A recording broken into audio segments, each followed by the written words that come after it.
Ramakrishna College of Arts and Science for Women, we have our Honorable Principal, Dr. K. Chidra, Head of the Department of Commerce, Dr. D. Padmavati, Head of the Department of Business Administration, Dr. D. Jayanti.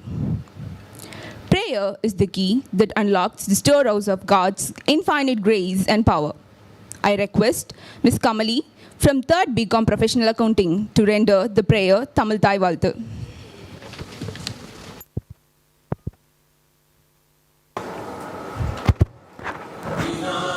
கடலொடுத்த நிலமடந்தை கெழிடொழுகும் சீராரும் வதனமென திகழ்பரத கண்டமிதில் திக்கனமும் அதிசிறந்த திராவிடனல் திருநாடும் தக்க சிறு பிறை நுதலும் தரித்தனரும் திலகமுமே அத்திலக வாசனை போல் அனைத்துலகும் இன்பமுற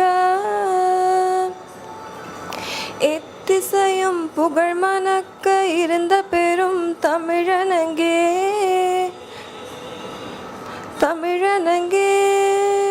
உன் சீரிலமை திறம் வியந்து செயல் மறந்து வாழ்த்ததுமே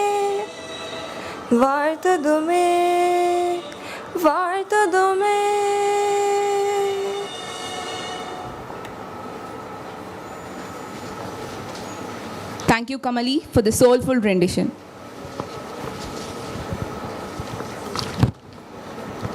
Today, a reader, tomorrow, a leader.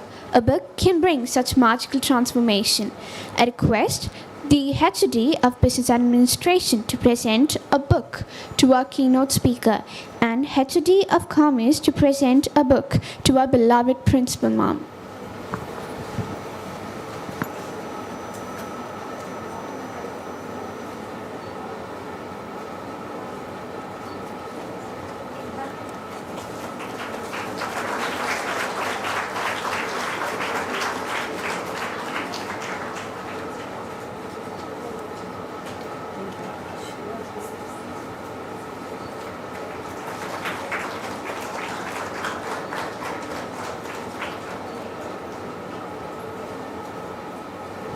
Thank you. Education can truly change the world. Without education and dedicated professors, it would not have been possible for us as a society to come this far. With this, I would like to welcome our HOD of Commerce to deliver the welcome speech.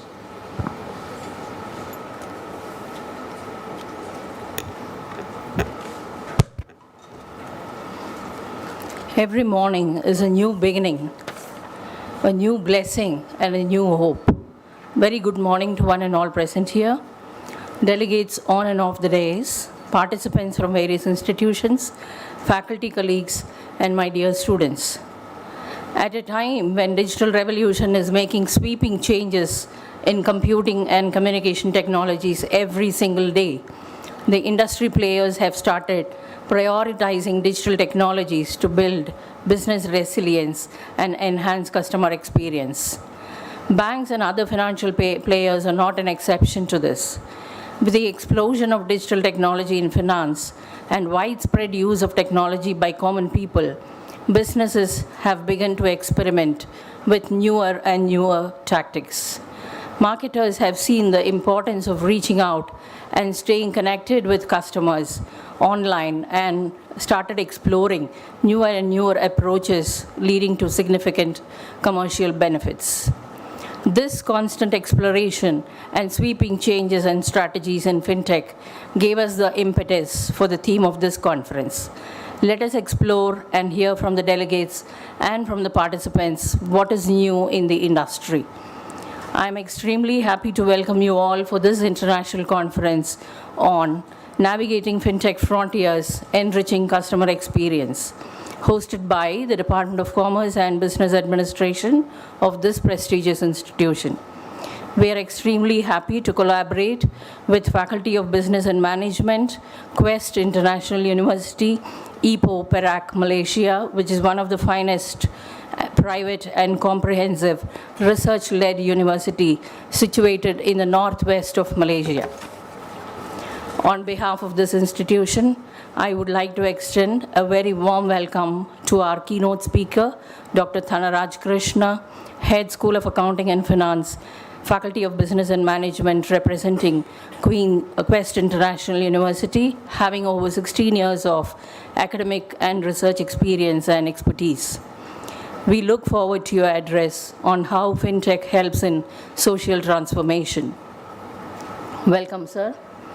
At this point, I would also like to place on record my sincere appreciation and thanks to the Dean of Faculty of Business and Management, Professor Dr. Abdul Rahim Mohammad Yusuf, Quest International University, for also being instrumental in this collaboration arrangement. A very warm welcome to our respected principal, Dr. K. Chitra, who has 30 years of academic and research experience in reputed institutions. With specialization and expertise in technology and marketing, she has published nearly 100 research papers in India and abroad in her academic journey. We would be happy to listen to your introductory address, madam. My warm welcome to the faculty, research scholars, and student participants from various institutions in Tamil Nadu and other neighboring states, who are here with us today, willing to learn and also share their ideas and opinions through their research articles. A very warm welcome to my team of faculty colleagues, student friends, and media personnel. Welcome you all once again. Thank you. Thank you, ma'am. A person who has consumed herself to change the society and light the darkness in life of students. Here is a brief introduction of our principal. AV, please.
May I now request our principal ma'am to deliver the introductory speech and provide us the accountants of the event.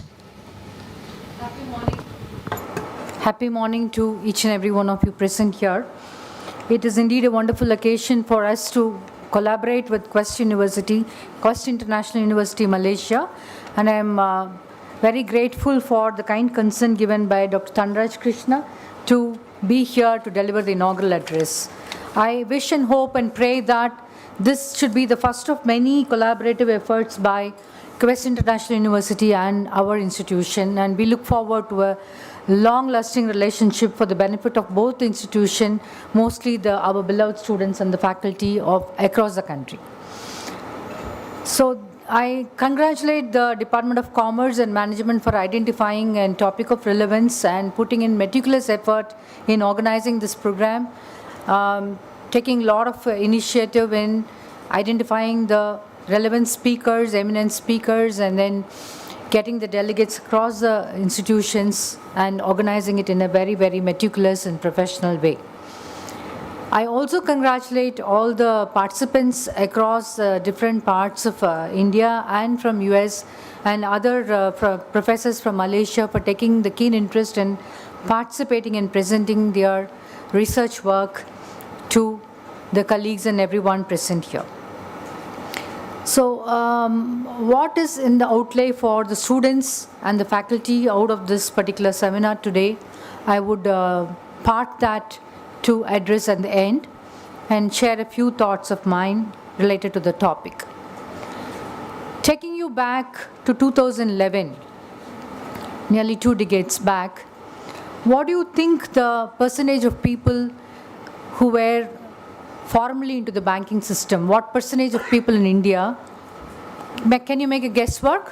What percentage of people in India were included in the banking systems or financial systems?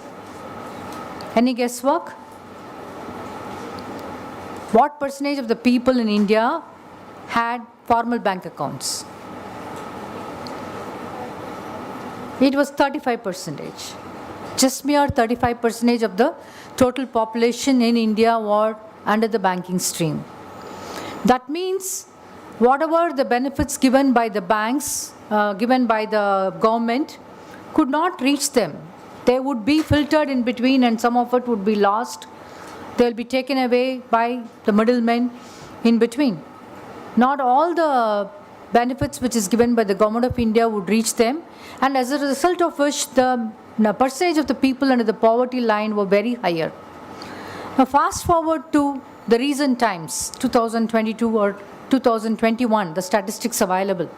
What percentages are into the financial inclusion stream? Any guesswork? How many are into the formal banking scheme? From 35% in 2011, it is nearly 80%. Thanks to the government's initiative, I would call it as JAM, J-A-M, Jandan Yojana, Aadhar, and the mobile penetration. The government had a greater vision, and then a lot of digital public infrastructure was put in, layered on through this other schemes, and so banking was possible, and financial inclusion was possible because mobile is made possible. We shifted directly from lot of villages in deepest part of the country was not even connected by electricity. Right? Forget about landlines. But then from there we leapfrogged towards mobile revolution. And so with this mobile, it's just not the mobile connecting. It is not just the communication. But based on this mobile communication, we were able to bring in a lot of changes in social transformation, which Dr. Dhanraj is going to address about. A lot of people were pulled out of poverty because we were able to include them in the mainstream finance, and then we were able to take into account their livelihood, and they were included into so many other mainstreams of business because of inclusion of them from the public distribution systems to direct benefit transfers, where the government is, during the COVID time, you know that government has directly transferred the benefits to the individuals. All those was possible because of the mobile revolution, which Fintech also played a greater role. Technology enabled financial services. It played a greater role in that. Right? So because of all these things, India, as it was told, we are having the fastest adoption of Fintech, 84, 87 against a world average of 64%. Think about it in a country where not even the electricity connections were there in very deepest part of the villages in India. We were from there transferred into fastest adopting countries. And think about, out of the 100 unicorns in India, I hope you know what's a unicorn. Nearly 21% of the unicorns are in Fintech field. So that much capability is there for the Fintech in India to transform the lives and to transform and becoming multi-billion-dollar companies in India, because of course we have a huge amount of population. That's the main crux of this. Various countries across the world are trying and vying to have a place of business in India. And take into account the conversational commerce, which is the talk of the day, where you converse with the customers or with the consumers through the WhatsApps and chats and then convert that into business. That is also made possible through the fintech revolutions. So when I say fintech, we are all aware of the payment wallets, but there is also peer-to-peer lending platforms. Where today in India, if you want to get money, we are going to the banks or other organized financial sectors. But in future, like the crowd financing, it would be possible for some micro lending also happening. Microfinance is happening now by Muhammad Yunus. Not only that, micro lending will be possible because of this fintech revolution, where individuals like people who are in the lower income brackets will be able to establish their credentials. If at all we are establishing our credentials to the banks to get loans, it is only through CIBIL scores. But where will the unorganized sector workers will go to prove their CIBIL scores? That is where these fintech companies will take into account the payments made by them by UPIs and others. They will be able to know about what is their ability to bear the financial risks and other things. And micro lending will be possible because of this peer-to-peer lending platforms, which is made by fintechs, like companies like, for example, Lending Club is there, which is working on peer-to-peer lending. And personal finance and budgeting is also possible, where we can track our own spending. Of course, all the analytics is made possible through our banking apps itself. But then exclusive apps are available for this personal finance and budgeting, like You Need a Budget, YNAB.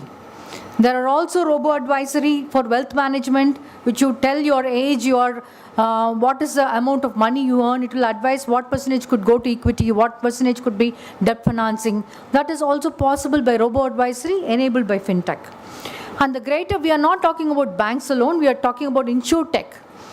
Whereas insurance companies, financial technology is utilized by the insurance companies. So now insurance companies offer the financial insurance products based on our age, etc., etc. Now, in future, customized insurance policies will be possible. For example, I'm having a vehicle, I need to take insurance, how many kilometers I'm driving, what exactly is the road through which I travel, what is the risk there, how many accidents I have made, how many parking tickets I have raised, how many times I have sped. All that will be taken into account along with my health ailments also. For vehicle insurance, health ailments will also be taken into account because they are interrelated. If I have a vision problem, if I am having a blood pressure, if I see a lot of traffic in the road, there might be a possibility that I would make accidents. So you understand that the insurance tech, where micro targeting of insurance plans is possible. Bite-sized insurance we call. We talk about bite-sized learning in educational system. I'm talking about bite-sized insurance policies. That is possible. InsurTech is happening, and it is already happening, right? And it will integrate with the vehicle insurance, health insurance, across various area of insurance would be possible to do that. And digital banking, but there is going to be new banks. Already the policies or regulations are happening. Bill Gates once said, banking is necessary, banks are not. Right? So neobanks is the concept where completely digital banks. There is no physical infrastructure. Everything will happen in the digital space. So neobanks is possibly coming up. And RegTech we call. RegTech is where the regulatory programs for the insurance companies or the banking companies or anything could be taken up by the RegTech, which is Know Your Consumers and all the anti-money laundering and things like that. For example, the Quantexa is one fintech company which is doing that. And of course, you know about blockchains and cryptocurrencies. There are fintech companies like Ethereum, which is working on this cryptocurrency. And crowdfunding and fundraising is also possible, like the Kickstarters. Trade tech, where I already told you where you can do algorithmic trading, market data analytics, etc. Can happen, but examples includes e-trade, TradingView, etc. Having said this, which is already happening, the future trends looks like much more promising. Like you have the embedded finance, where if at all a student who's undergoing an education wants to take educational loan, or want to take a health insurance, you will have to approach different people. Educational loan, no, you know today education mela is happening. A lot of our students are going to Kumaraguru institutions where the educational banks are having their lending mela organized by the government of India. Right? In future, one single platform will be enabling you to take up educational loan, health insurance, health loans for paying in installments to the hospitals. You will also be able to take a vehicle insurance, micro lending you will be able to take. You don't have to run from pillar to post. Everything will be available through embedded financing, and that will be made possible. They will have the entire data with them. ABCD, artificial intelligence, blockchain, cloud computing and data analytics. And all the deep learning and machine learning, it will crunch the data and enable the lenders or anybody to know about what is your financial strength and what will be you capable, what's the risk in lending, etc. So embedded finance is going to happen in a big way. Crypto lending. Cryptocurrencies are on the way. Now only our central bank is thinking about the central bank digital currency, CBDC. Now crypto lending based on cryptocurrencies, lending can happen. ESG loans, you know of course what is ESG, environmental, social, governance and related loans will also be given depending on your environmental impact, governance issues, how much you are progressing on that. Based on that, loans will be given, and also for those initiatives taken by you, ESG loans are possible. And suppose you have a home somewhere in Racecourse, which is the heart of the city, and you want to take a home loan based on that. You don't have to take the property documents, etc. Based on the Google Maps, they will assess where exactly your house is, what is the, how long it is, how long ago it was built, what is the property assessment, what is the value. They will be able to give a home loan without even you giving any documents, just by assessing all these things. So collaterals could be made easier. Collateral-based loan and other things would be very much easier. And of course, I talked about the neo-banking. Now, all these transformations is possible through Fintech, but transformation cannot be for the sake of technology. Ultimately, it all matters. How much is the life of the individuals made better? How many people have we pulled out of the poverty line in a country like India? How many people, how less percentage of people go to bed with hunger? Bhardiyar said, you know that. But still it is happening. Now all this technological revolution should happen only for the benefit of social transformation, which is what Dr. Thanraj Krishna is going to address. Right? As youngsters, what is your role after being a part of this particular conference? End of the day, you listen to the previous presentation. Normally what we do in our paper presentation is that we present our papers only engrossed with what we are going to talk, how we are going to talk, how we are going to deliver within this 5 minutes time. But please listen to what others are talking. From that you distill some 3 or 4 ideas. And later on work on those ideas, because the future is going to be like this.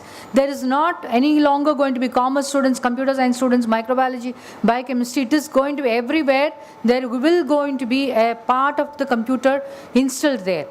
Be it robotic process automation or artificial intelligence or cognitive computing or cyber security, even commerce students have to know. Even management students have to know. Right? So distill those thoughts into 3 or 4 points and identify which kind of skill set you'll have to develop. Yesterday I went through a site, what it says that JP Morgan is giving you certificate courses based on simulation. You know, there are a lot of MOOC courses available in simulation. The speciality of this is that they are simulating the kind of work which they are doing in the company, and that is put up into the certificate courses. Suppose I am going to take up a 5-hour course only on cybersecurity in JP Morgan's internet site, that will simulate the actual work atmosphere of JP Morgan, and they will be giving you the use cases which you will have to solve, so that they will track how your solving capability is, and they will also be looking into placing you into their companies. Simulation models. Likewise, if you look into the various areas, like even the agile scenario, agile transformations also. I was just registering myself for agile in the JP Morgan, just to understand what kind of simulation is happening. Right? So make yourself aware of those things, register, take out some points which you'll have to work on at the end of this conference, and your future is here, right? Future has already come. How are you going to prepare yourself for the future is all that matters. So with this, I would like to encourage you to have a great learning session. Collaborate, because one important thing which demarcates the successful people from not so successful people is their ability to network and collaborate. So keep networking and collaborating. Don't sit among the friends whom you came with in your own college. After this break or something, you just go around and mix with other people from other colleges. Look at how they are learning is better than what you are learning, right? Learn. And learning is the only way in which you can create your future. And make that learning a skill-based one, just not a bookish knowledge, right? All the very best. Thank you. Thank you, ma'am, for setting the contest for this conference. We are delighted to share that we have received an overwhelming response in form of research papers and conceptual papers across India and from abroad, and from various academicians, researchers, and students. The best research paper will be selected and will be published in the conference proceedings. Now, I request the dignitaries to unveil the cover page of the conference proceeding.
The success of any event, it is determined by the inspiring presence of a great personality who lends the charisma to the occasion.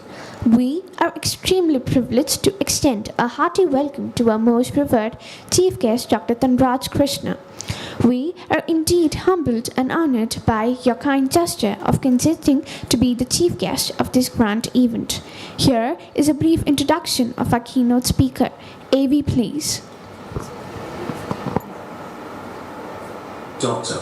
Dhanraj Krishna. He is currently the head of the School of Accounting and Finance at Quest International University, QIU. He obtained his PhD in accounting from University Tunku Abdul Rahman, Utah, and holds a master's degree in business administration, majoring in accounting and finance. His research areas include financial reporting, financial management, finance, accounting information systems, and management accounting. He has over 16 years of experience in Treasury education, having held various positions such as lecturer, program coordinator, and head of program. Dr. Dhanraj Krishna is also a certified trainer under the Human Resources Development Corporation, Malaysia, HRD Corp. He is an associate member of the Malaysian Institute of Accountants, MIA, and a fellow member of the Institute of Financial Accountants, FFA, UK. Additionally, he serves as a committee member of your professional committee of MIA. His research interest includes financial reporting, ESG reporting, financial planning, forensic accounting, financial technology, and structural equational modeling.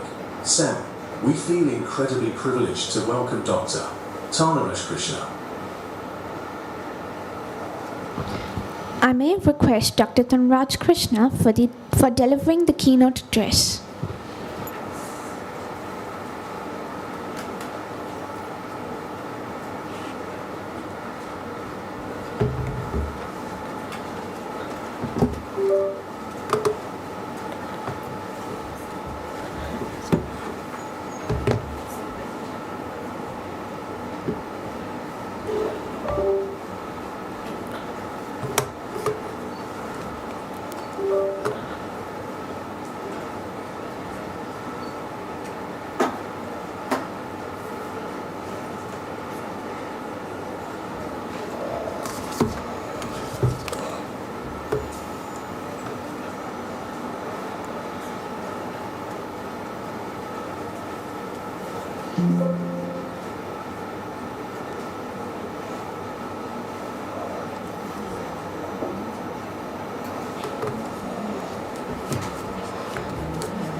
What is India time now?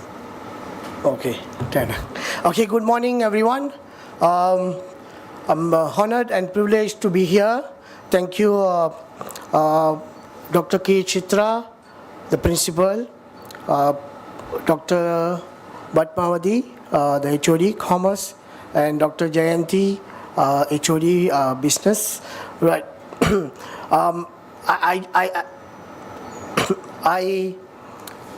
I carried a big topic, but half of it was covered by Dr. Chitra. But anyway, I will share it on Malaysian context, right?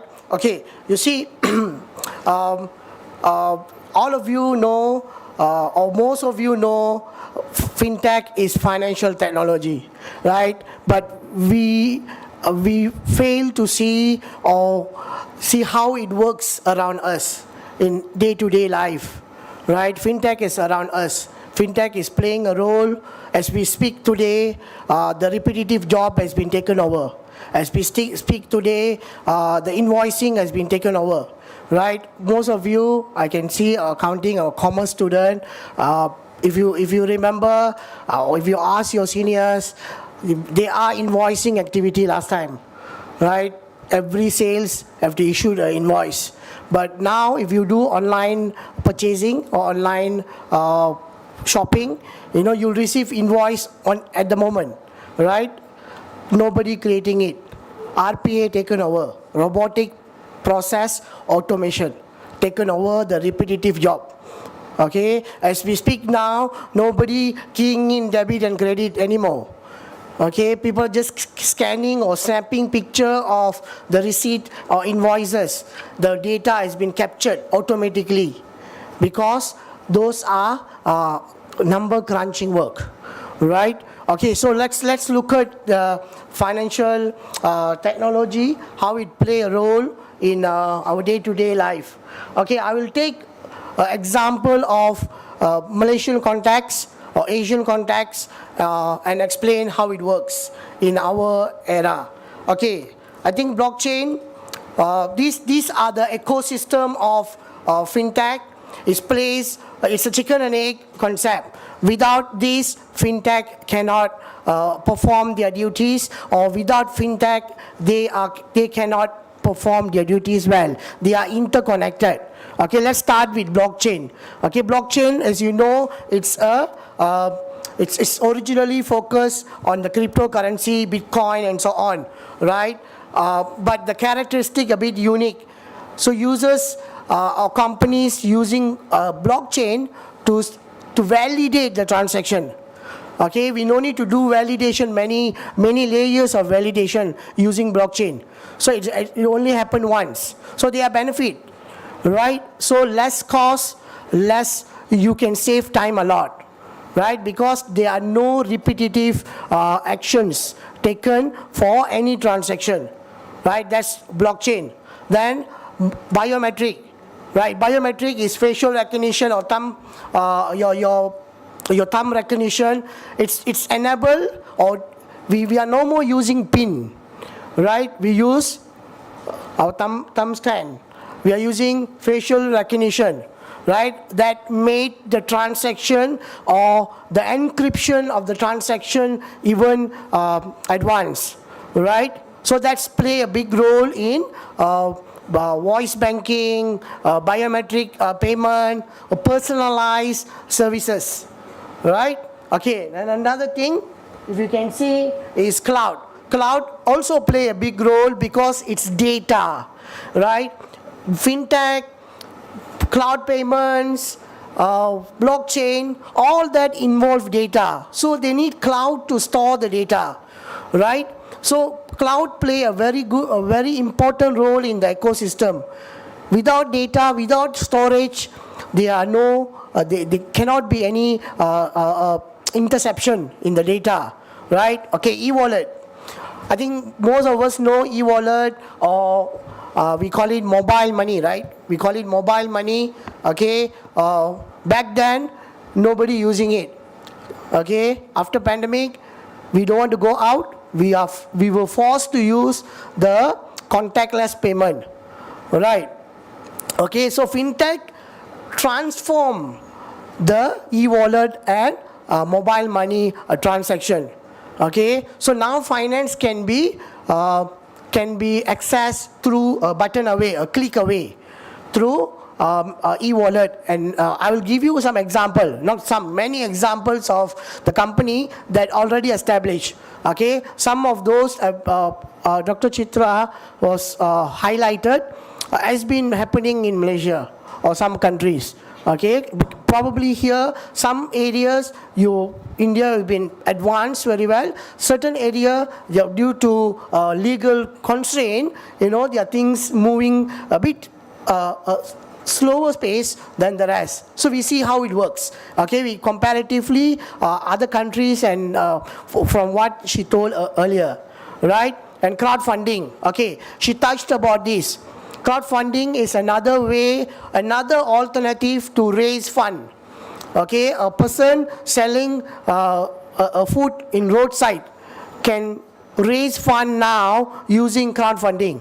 Crowdfunding is a platform where you can raise fund from anyone interested. Anybody got more money in the pocket, they can do your contributor. Back then, no. We have to go and knock the door of the bank and ask the facility from them, right? So now it's accessible to everyone. Crowdfunding, right? Okay. RegTech, okay, she touched about this as well. Since finance is a complex method, technology is even a complex method. So when these two things interplay, we need a complex regulation and compliance. So that's where regulation technology born. Okay, so we need to have a complex regulation in various industry, not only finance or communication, even agriculture, right? So these are some players or elements of Fintech. Okay, so they act interconnectedly. You cannot split Fintech and these components, right? Okay, but this is only the major. We do have PropTech, property technology, where real estate providers use technology to streamline the process of buying and selling. Property tech, we call it PropTech, right? On top of that, we also have AgTech, Agri-Tech, right? Many initiatives have been lately for 2-3 years. Many initiative has been initiated by Indian government, Malaysian government, and also some countries in our region, right? So using technology in agriculture, doable, right? So those are not here, but they are also equally important, right? Okay, it's too small. I'll share the slides with you, right? Okay, these are the companies. Okay, this is just latest, just out from very hot from the oven, just released 3 days before. Okay, it's a report from Fintech Malaysia, right? We have 308 unicorns, right? 308 unicorns. If I can go through some, you can see the categories are payment, lending. Payment got 69, lending got 44. Something that Dr. Chitra highlighted just now. Lending has been made easy for everyone. Okay, you need money, you just need to have a good pitching idea. There are many people willing to give money, right? Non-bankers. Okay, can you imagine, got 44 companies, got 44 peer-to-peer investment or borrowing company, unicorn, okay, available for the entrepreneurs, startups. This example of Malaysia alone, right? Okay, I would say probably past 2-3 years, I'll share some statistics with you. Past 2-3 years, the pace has been very tremendous. Okay, because of the adoption and because of the government initiative, of course, right? Of course, even though you got a government initiative, but without takers, it defeats the purpose, right? So you can see lenders alone got 44. Equally, e-wallet. I still remember we only have 3 or 4 e-wallet in the whole country, right? We got 44 today. You know why? Every company, every organization wants to have their customized e-wallet, right? Because they provide unique features. One key element of fintech is personalized financial planning, personalized financial product.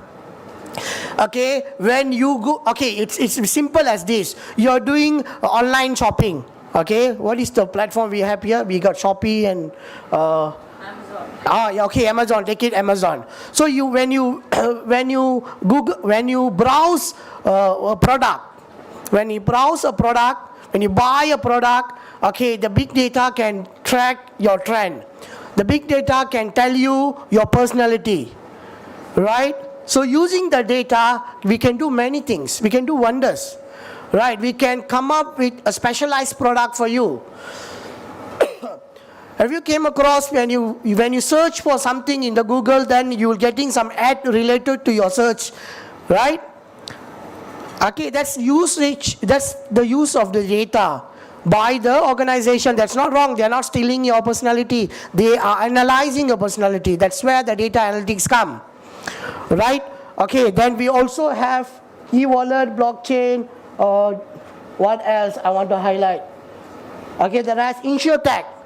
Right? InsurTech is very famous now. You see, insurance, we have many type of product in insurance. But all of that has been working in silo earlier. Right? Medical insurance, one silo. Investment insurance plus investment, another silo, right? Car insurance, motorbike insurance, life insurance, all of them working in silo. With the technology, with fintech, all them has been interconnected. Now, with a click away, people can advise you what insurance you need and what type of product you need, right? Okay, so there are some. Okay, and this one just to do quickly, you can look at it. The payment, lending, and e-wallet is the biggest number. Right, the rest are crowdfunding 1%, digital banking 1%. Digital banking is another thing that I will touch. I will explain to you. Right? Okay, so you can see crowdfunding, all that, digital banking, very small percentage because legal constraint. Okay, we got licensing. In Malaysia, we have, of course, our Bank Negara, the Central Bank of Malaysia, and we also have Security Commission of Malaysia. Okay, govern the entire body, entire industry which using or dealing with people's fund, right? So due to licensing, we can see few. Okay, but other than that, you can see e-wallet, lending, and also payment portals. Okay, a lot of features. All of them unique by themselves. They got installment plan, they got points plan, they got reward system, right? All of that benefiting, of course, the company as well as the users. Okay, back then, you all or we don't have this option. Today we have 10 option or 20 option because of financial technology, right? Okay, moving to this. Okay, this is an example of Malaysia. Okay, to give you some trend, what happened, what happening. As we speak today, payment, the first one is online banking. Okay, the second one is e-wallet. You can see the number, online banking, 12.8 trillion. Online banking alone. That's not big deal. It's not something to surprise. But you look at e-wallet, 1.6 million. And it increased by 5.5%. This is e-wallet. Okay, and one more thing. Another number that I'd like to highlight is the 68.9. Almost 70% of the transaction has been contactless in physical premises, right? We are using online payment method in online purchasing is not a big deal. But when you go to shop, when you go to shopping complex, you buy anything, 60 to 70% of the payments has been contactless, meaning they use e-wallet, they use online banking, they use QR code, right? Okay, you know what's the big deal? You can ask me, okay, they're using that, what is the big deal? It saves the cost for the customer. It gives the convenience for the company, right? It has been accessible to everyone. We'll look into it in a while, right? Okay, this is something that I wanted to discuss. These are the digital bank. Beginning of last year, Malaysian Central Bank given green light to 5 companies to open or to operate digital banking services. Okay, that is not a big deal. But the dimension I'm trying to highlight here, you look at the, okay, probably you don't know who are they. Okay, GS Bank is Grab. You know Grab? You got Ola, isn't it? Okay, your Ola is our Grab. Grab granted a permission to run a digital bank. Number 2, Axiata. Axiata is a telco, like your Jio, Airtel and so on. Okay. YTL is manufacturing, they joined with a Singapore company. They got a license. And next is investment bank. And the last one, you can see the last one, ACS, is Aeon. Aeon is supermarket. They are among the early adopters of e-wallet. Okay, we have chain supermarket called Aeon. Okay, Aeon malls. It's a hypermarket. Okay, so you can see here, except one investment bank, the rest are not bankers. Right? The dimension of the landscape has been moved away. Right? Last time you want financial service, go to bank, go knock their door, ask for facilities. Now no more. Right? Non-bankers ventured into or granted a permission to run a digital bank. Right? Okay, so the dimension is changing because of financial technology. Anybody from anywhere in the world can access to the same amount of service like you and me. Right? The only thing they need is embrace the technology and of course internet. Right? Okay, so what is so great about this digital bank? What they can do that the commercial banks can't do? Of course, they can break the geographical barrier. You can be anywhere. Okay, they can provide you personalized financial solutions because they go one by one. They don't have a blanket facility like our commercial banks has, right? And also they can save the cost. They are not operating, they don't have branch, they don't have employee. All of the transaction gone through by AI. They have a lot of data to crunch. They can do analytics, right? Okay. So you see, everybody in the economy will be given a chance to participate in growth of the economy, right? You believe that? Right? Everybody in the urban, everybody in the out of the town will be given a same amount of opportunity with digital banking, even with financial technology, right? So we have 5, and proudly GX Bank has begun their operation on 1st September 2023, just last month, 1 month ago. Okay, they started the operation. They are water testing their software. Okay, they have announced, they have introduced their Meta digital bank software, and then people are testing it. Okay, of course it's still in early stage, but something to start. Non-bankers provide banking solutions, right? No more monopoly, right? No more blanket solutions. Okay, this is what we have. You want, you take. No more. What you want, they can give. I can assure you, this 308 companies. 308 companies, you can see later, I'll send you the slides. You can take a look at it.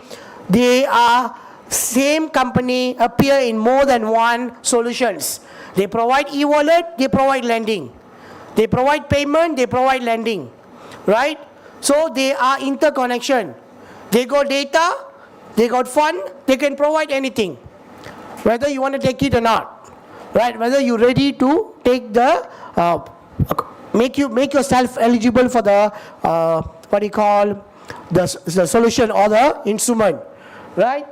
Okay, this is what the landscape all about, the fintech landscape all about. I take example of Malaysia to represent the entire picture. Okay, now how we going to solve? I mean, almost the key is the solution will be available for every single person in the country, right? Okay, moving towards this. This is the one slide that I want you to think about from where to where. Financial inclusion. Dr. Chitra mentioned about it. That is the key. Okay, access to everyone, right? You don't have cost barrier in delivering the financial service. Everybody will get the same amount of services. You get what I mean? Everybody will get the same amount of services, right? And customized services, regardless of remote area, rural location, or among the marginalized group, women, urban, all that, right? Everybody, as long as you have internet, as long as you have access to internet technology, you will get the same amount of services, right? So there's information asymmetry between the city and urban will be diminished, right? Everybody will have the same information, right? Back then, if a bank wants to sell something, they have to use the mass media. They have to advertise in the television, they have to advertise in the newspaper. Now no more. They don't even need to advertise. They ask you what you want, right? Because they got the data from you, right? You go and search your Facebook. What you search, they know, right? What you buying, they know. You get what I mean? Right? So your personality has been captured by them, right? Okay. So in adoption of fintech solution and in promoting the inclusion, financial inclusion, we also need to look into the next part, which is efficiency.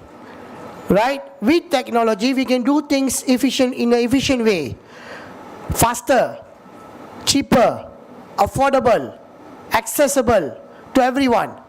Okay? One good example is blockchain technology.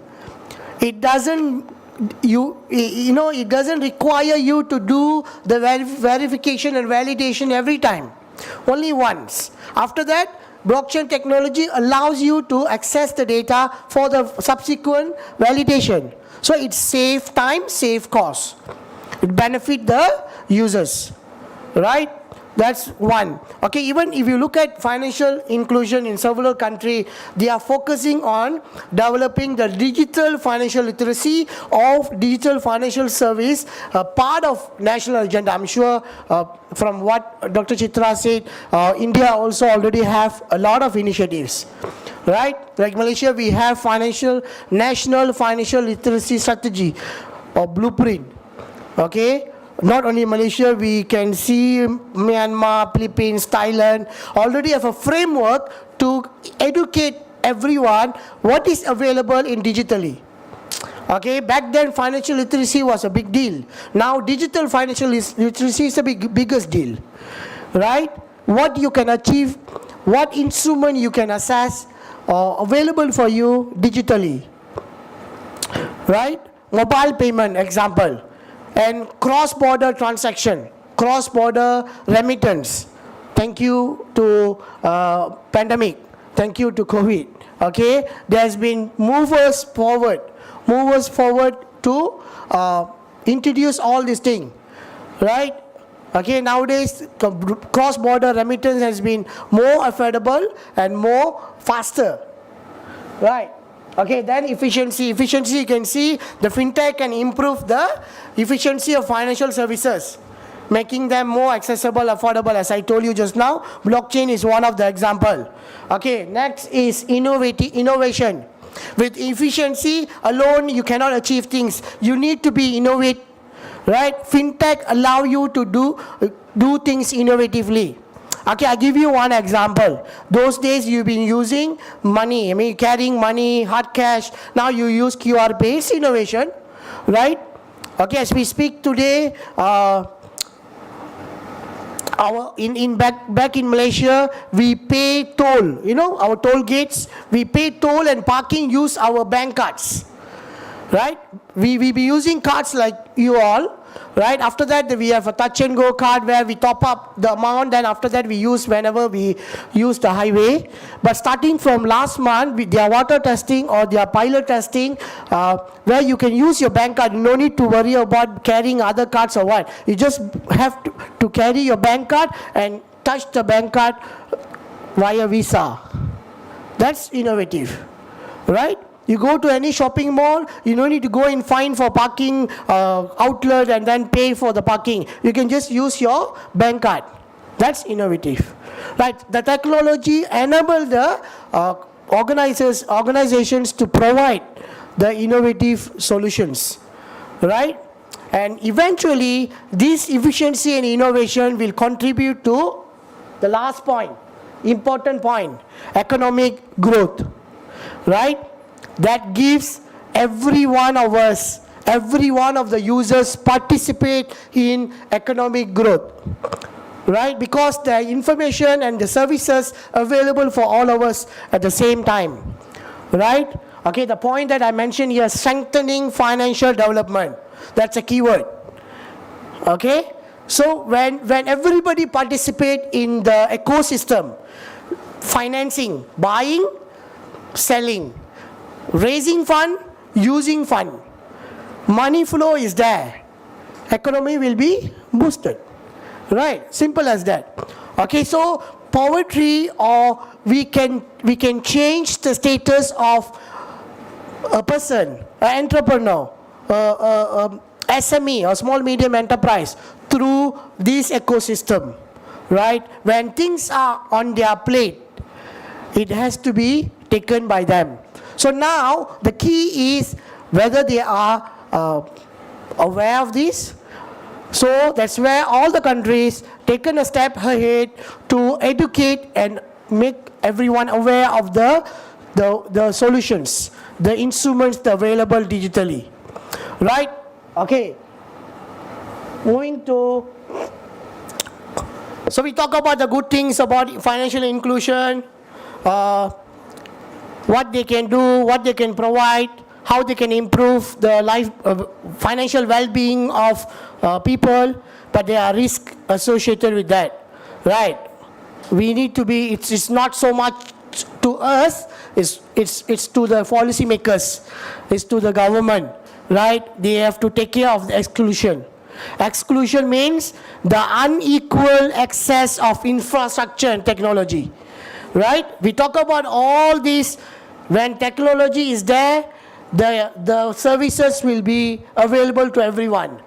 But when there is an imbalance in the technology, city has a very good internet connection, whereas in the urban area, less internet connection. So they are it defeats the whole purpose of the ecosystem, right?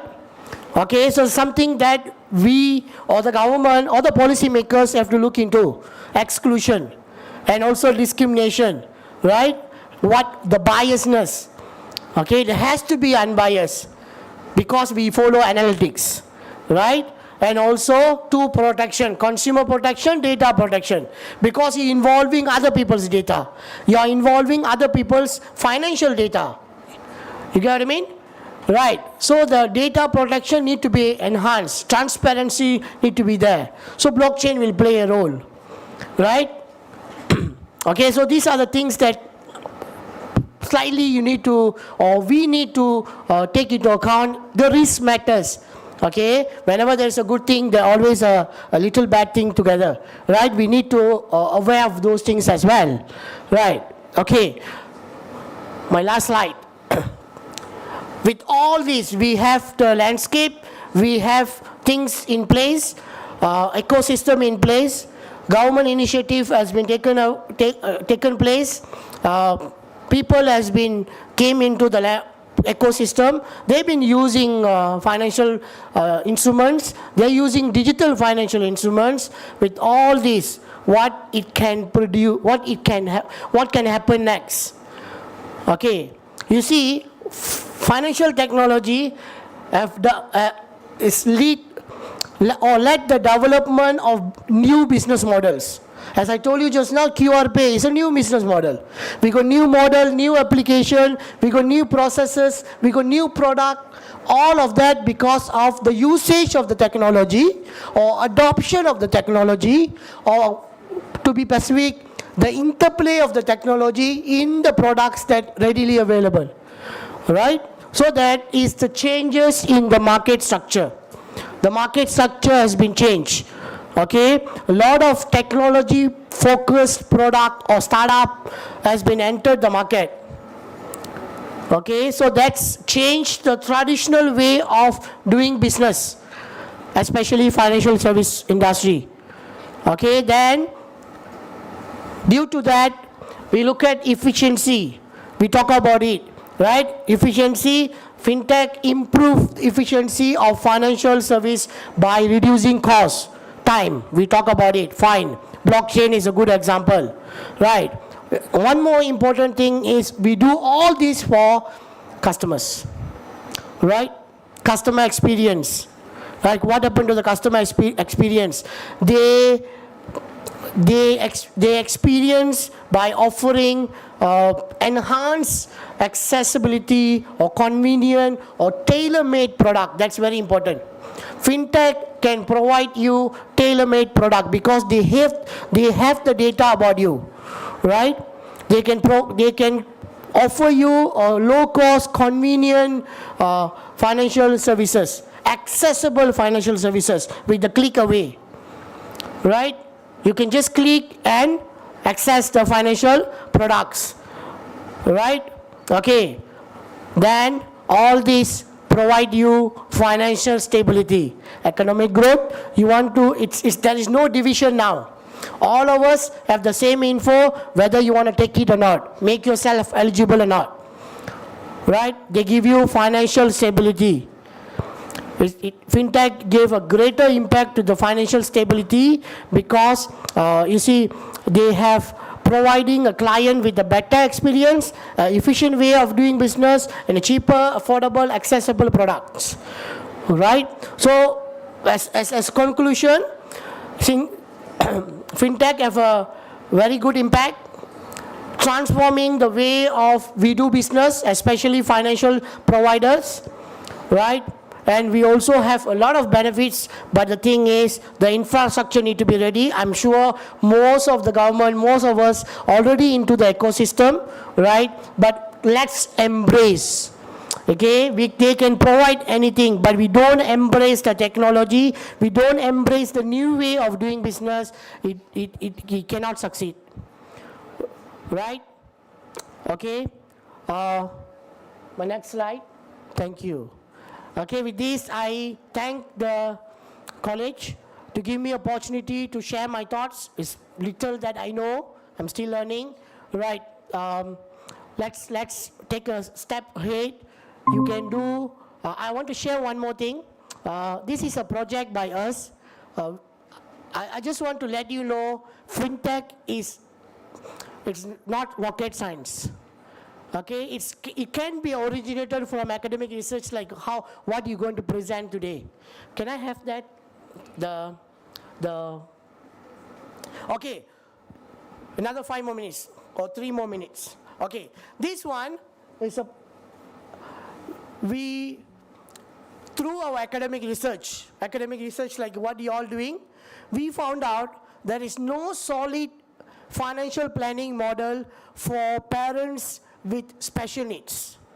You know what is special needs? Right? Special kids. Okay, there are a lot of financial modeling for normal people, but there is no solid financial model for parents with special kids, because we got variety of special kids, Down syndrome, ADHD, many, right? So from there, we found out, let's work with a company. Okay, so we work with a company called MyFinB back in Malaysia, Singapore. The company is from Singapore. They have office in Malaysia. We collaborate with them. They are AI designers. We academics. We found out there is no financial model, right? We talk to them. There is no financial model. We come up with the prototype or mock report, mock solution software. It's a tool. It's a software where you go and give information. Okay. If I can show you this report.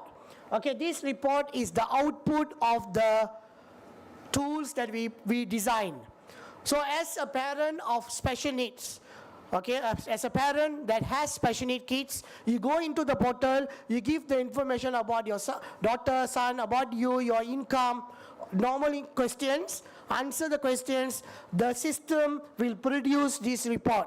This report is not produced by human. You can see what are the content. Okay, we go into that. These are the personality, financial situation of the family. All descriptive is by AI, right? So AI can produce descriptive analysis, right? It's just a machine learning, right? You look at it, personality test. As I told you just now, when you have data, when the machine has data, they can analyze your performance. By going through your Facebook search, we can analyze your performance. What you like, what you don't, right?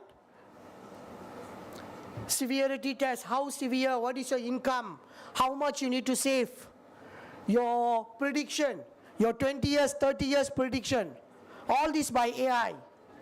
Okay, what you need to do, action plan, short term, long term action plan. Okay, so we are producing this, and this is who you need to match the, if let's say your kids have some special need, who you need to refer to. Okay, this is just a financial planning model. Okay, we are planning to introduce 2.0 with another module. They can even advise you in education. Right, all these things is just originated from academic research, like what you're going to present in a while. Right? So as a business and social science students, we always been critics that our research is not as worth as sciences. I deny that. Okay, our research can produce a valid point, a valid solution when it used with certain technology. So that's why I said embrace the technology, see how you want to use the technology, especially fintech or blockchain, a cloud-based accounting, right? With the data you have, what you can do. This is just a small example that I want to share with you. When we see there is no financial planning model, we work with the AI company to produce a solution, right? So all of our social science and business researchers can produce a solution to industry pain points. Look at industry pain points, what the industry needed from us, right? Okay, with that, thank you for the opportunity. Thanks a lot. All the best to all the presenters. Thank you. Thank you, sir, for your words of wisdom. May I request our principal ma'am to present a memento to the chief guest as a token of remembrance.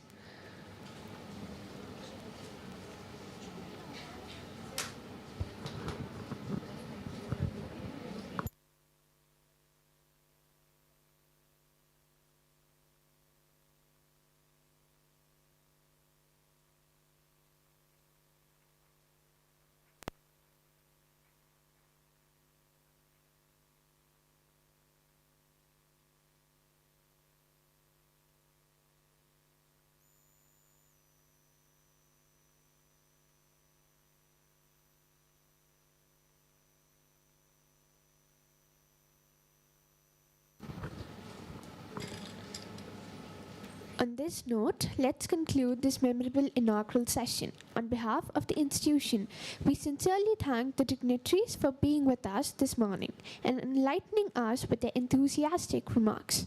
Thank you.